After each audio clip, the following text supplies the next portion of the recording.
Have you ever had a customer say to you, it's only a wire, or you're going to charge me how much to fix a wire? Well, I'm about to give you a reason why it costs so much to fix a wire.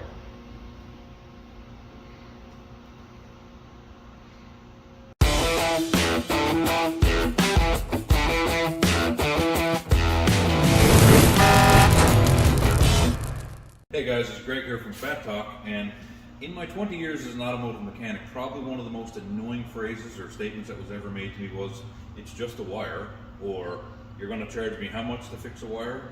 Well, Fire Apparatus times that by 100 because in automotive world you have nice detailed diagrams, everything is the same on every car usually, depending on model year. With these apparatuses, they're custom made and the wiring is usually custom depending on who does it. This is our old rescue truck. It is currently being decommissioned. This truck is being scrapped of all its useful components to use in our other rescues.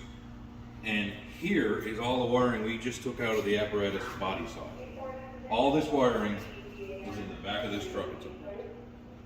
Now, when someone says to you, it's just a wire, I agree. We have lots of it's just a wire, but which wire is at fault? Electrical problems are much different than mechanical problems. Mechanical problems are usually easy to diagnose and take a long time to repair. So, if this truck came in with an engine knocking, for example, we can determine pretty quickly that it needs rod bearings or crank bearings. But then the actual process of tearing down the engine takes hours. Electrical trouble is exactly the opposite. We have to hunt through this pile of wire that's buried in this pile of loom that's then inserted into this body to find, let's say, this broken wire.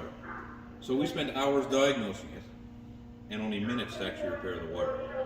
So when someone says to you, you're going to charge me how much to repair a wire? The wire repair is easy. The diagnosis is what you're charging for. So feel free to show them that's where it all lives. When you start getting people saying, I don't want to pay that much for you to fix a wire. All right, guys, all that stuff in. Come over here, Mr. Cameraman.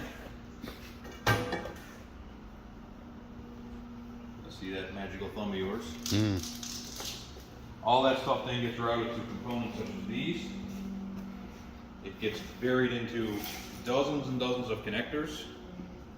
So again, we're talking about a long diagnosis and a lot of times a quick fix. So just stuff to keep in mind as a new technician. Don't beat yourself up when you can't find electrical trouble right away. A lot of times new technicians fall into the electrical versus mechanical trap. The two diagnoses are usually exactly the opposite. Take your time, understand the circuit, understand what's happening, how it works, then start tracking your wiring. And don't get frustrated if you don't find it in the first 20 minutes, because that pile of wire is what you're dealing with.